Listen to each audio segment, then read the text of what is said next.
Hi, I'm Callum from Tyne Valley Motorhomes, and today I'll be doing the handover on our Auto Trail Imala 620 hire van. On the driver's side of the vehicle, you've got the flue for heating your water on gas, and then below you do have your waste water outlet. So underneath the van on the chassis is a waste holding tank.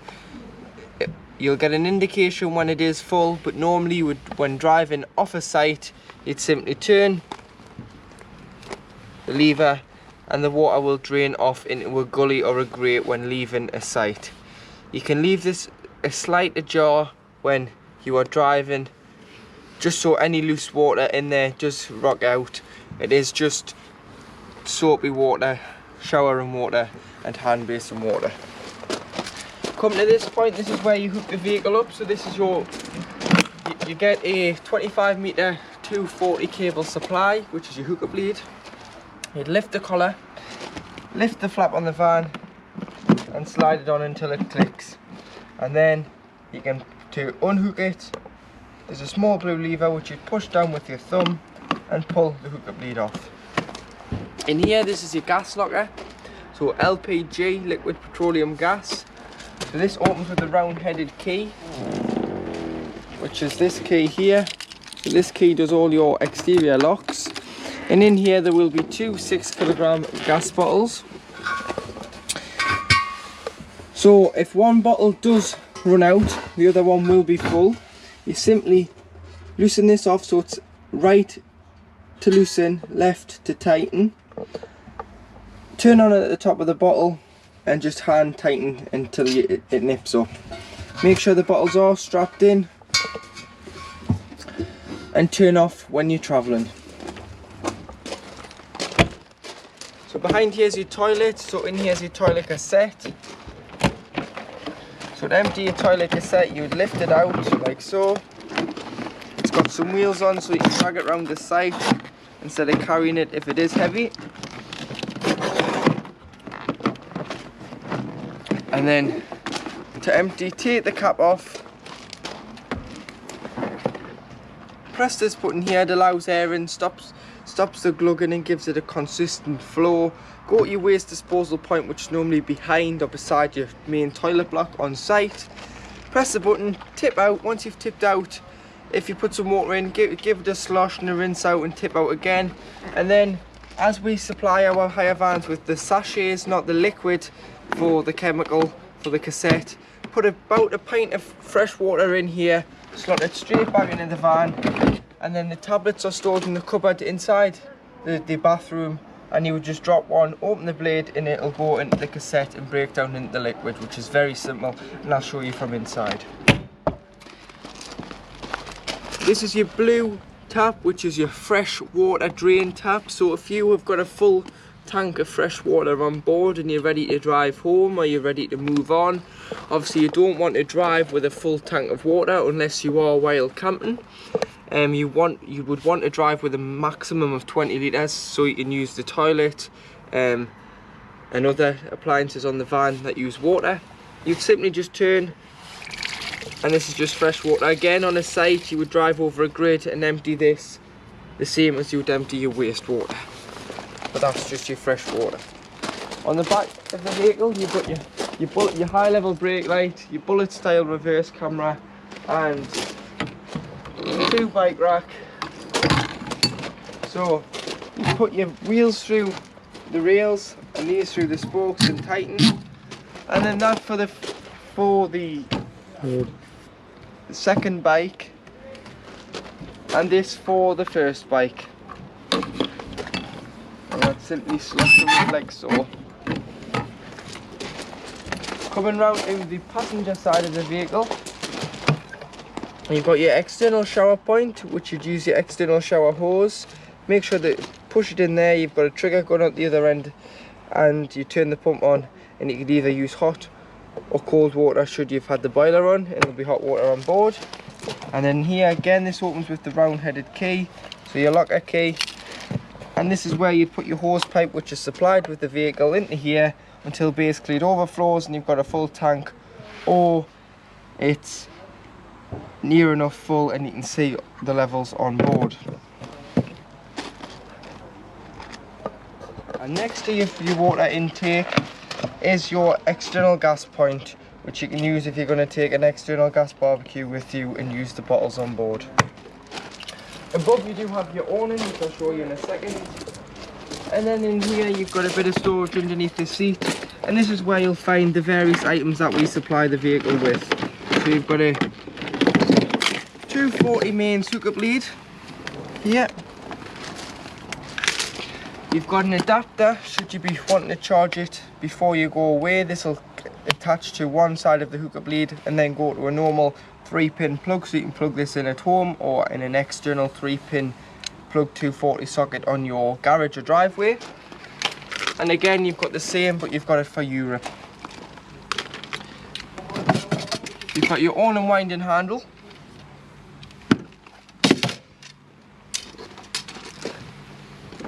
You've got your exterior shower, so again this would fit onto the van, and then there's your trigger gun for hosing the bikes, the boots, the kids, the dogs off. You've got some levelling ramps so you can drive or reverse onto these to get the van level, but most sites are level. These are mainly for if you're wild camp or the site is slightly unlevel, you can level the van up by driving or reversing onto the ramps.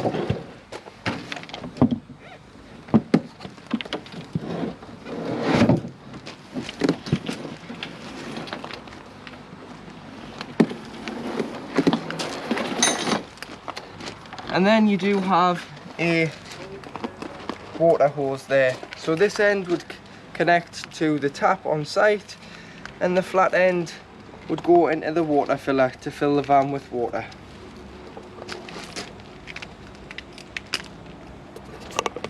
And to operate your Fiamma awning, which is fitted to this vehicle, get your winding handle, which you can find with all your other bits and pieces in the front locker. Wind it out until basically you can reach inside of the canopy, to the front of the canopy.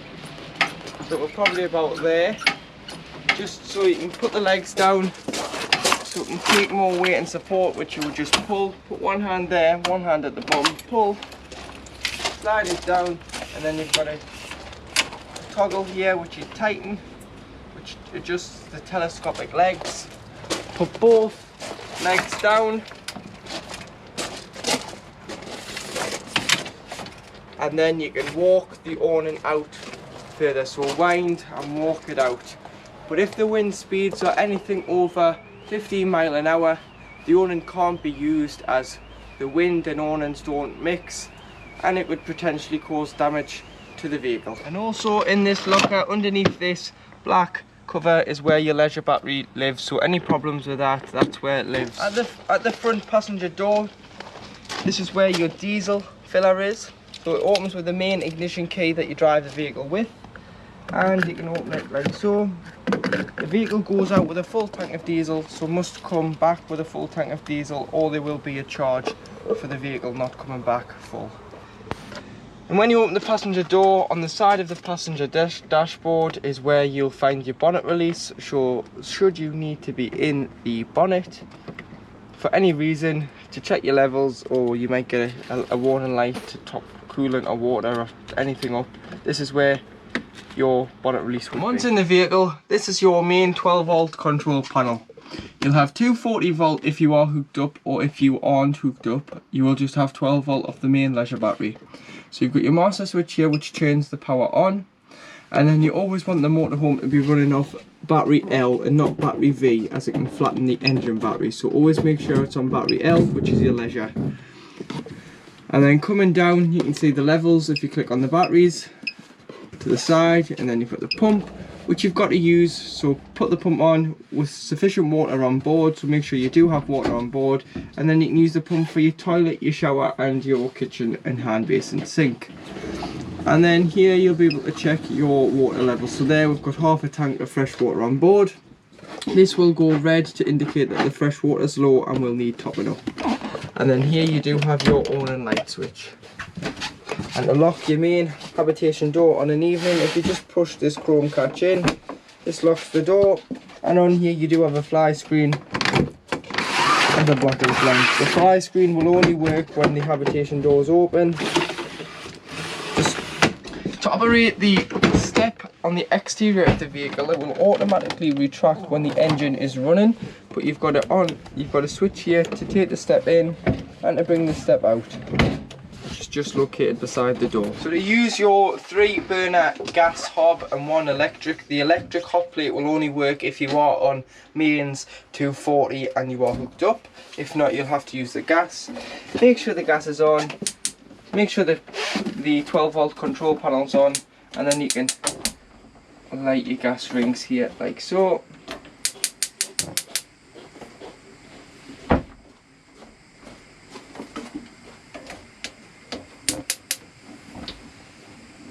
And then you do have your electric hot plate this side, which indicates with a red light when it's turned on. Below you've got your grill.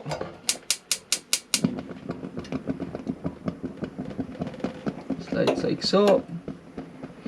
And then below the grill you do have your oven, which is lit. And had to take these out when travelling, as they can rattle and cause a bit of disturbance. And below you've got your pots and pans and your storage. So to operate your fridge, you've got your main turn on button here. It turns the fridge on, and then this is what's called a 3-way fridge. So at the moment it's on gas, so you've clicked gas and it'll self-ignite.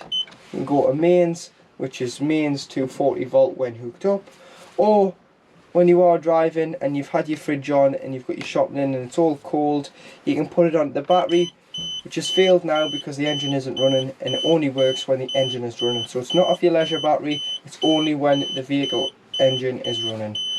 And then when you arrive back on site, you'd either put onto mains electric when you're hooked up, or gas if you are while camping, and it'll self-ignite. But make sure the bottle's on, otherwise it might fail. You've got your temperature here, and then you've got your full-size fridge, this freezer compartment. Next to the fridge you do have your table storeway for your table, which goes in your dinette area and makes the bed up as well. So that's without it. You can have it on the bar when travelling, and this is how to make the bed up as well. So this is how to operate your fire. So your fire will work off 2 sources, gas and electric. The electric side's above the travelling seats, which I'll show you in a second, but this is the gas side. You'd use the gas if you're while camping, or if you were using the motorhome in the winter and it was cold and you wanted to heat the van up far quicker, you'd use both sources together, or you'd just use your electric because you've paid your site fees. So if you push down on the gas, you can see the little pilot hole here, and then you'll hear it roar, and then that is it lit on gas. As you can see there, there's the blue flame in the corner. And then on the other side, so you've got 1 to 5 for your temperature on gas, and then on the other side you've got the 12-volt assisted fan. If it's off, it will just convect out the front of the fire, so this is great if you're wild camping. It obviously makes your battery last that little bit longer. But if you were on a site and you wanted to blow it around the various parts of the van, so the ducting, you put onto A, which is automatic, and then you set 1 to 5, which is the fan speed, and on automatic, whatever temperature is set, there's a thermostat on board, and once it hits that temperature it will cut out, and then once it gets far cooler it will cut back in. Or you can have it on M, which is manual, and it will continuously give you the heat, and the fan will continuously kick the heat out. So that's on gas. If you turn the gas off, you can use the 12-volt fan on electric, but the electric side is just round here. So this is your Truma Ultra Heat on gas, so it's above your travelling seats, or on electric, sorry, so 240 volts, gas is on the fire. This is the electric side, so this is your Ultra Heat on 240 volt when hooked up. So O is off, you turn it up to 2000, which is 2 kilowatts, and you've got 1 to 9, which is your, so 9's about 30 degrees, 5's about 15.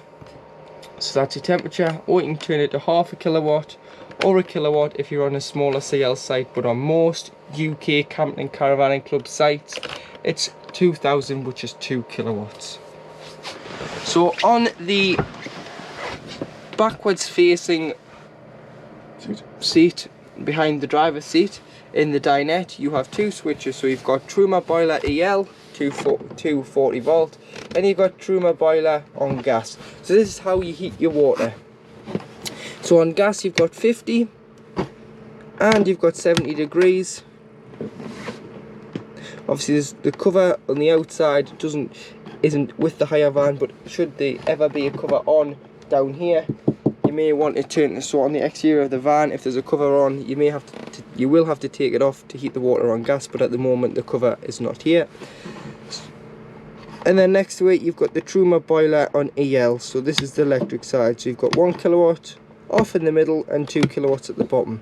If you are that desperate for hot water, you can have them on together and it will heat the water far quicker. If you did get a red light here on either one, it indicates there's a fault. So on the gas either the bottles ran out or the cover's on, or on the electric you might not have sufficient power, or you might not have any power at all.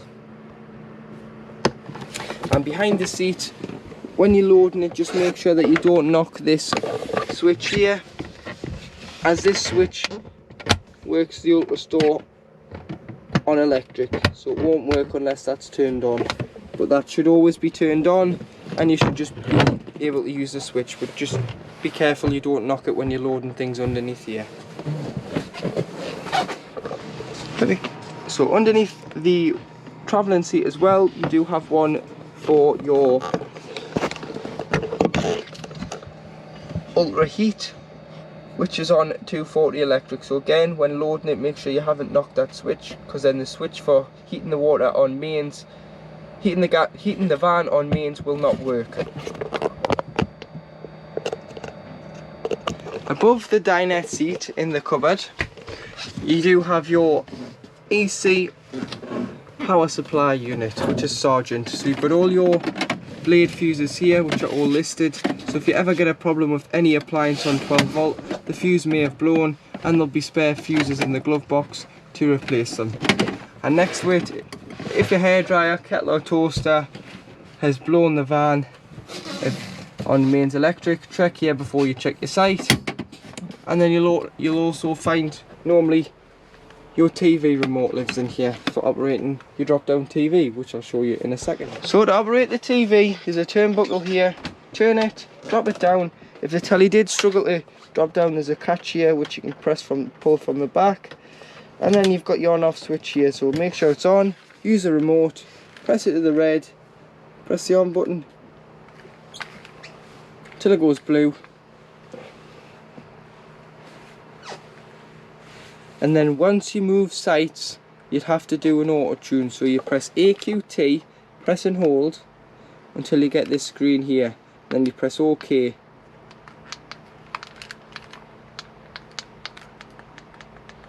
Press OK and it'll find as many channels as it can in your area. You've also got a source button on here, which is just here, and you can change it to DVD, and the DVD goes in the side there. So to make the double dinette into a bed, you need to lift the table off. So there's two catches underneath, so you slide them back towards you, lift the table off, fold the leg like so, and then if you lift the cushions up, there's a rail on either side where the table will sit into there like so. And then you'd use the infill cushions, which are in the wardrobe and the backrest, into there to make the bed. Then to extend the bed, if you loosen these catches off, lift this cushion up and put the board groove into here. So there's a slight notch in there, fits in there.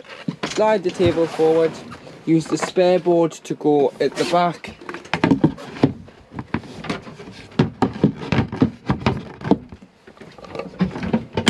Like so. And then if you use the backrest of the side facing seat, which could be used as a single at a push, goes into there. And there you do have your double bed. And then in the cab, you've got your handbrake to your right. You've got your wipers with your trip computer on. Your lights. Your cruise control and speed limiter is on here. So cruise at the top, off, speed at the bottom. 6-speed manual gearbox with up and lift for reverse.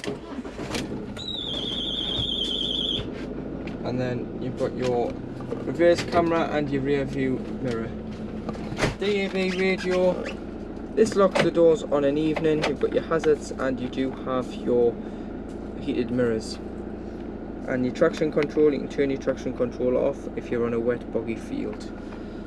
And then you've got connections for the radio, so USB and auxiliary, and you can pair your phone through Bluetooth. And then black the carb out, so pinch and allow the buttons to lead, and then you can pinch the blinds and slide them out like so, and that is the carb blacked out on an evening.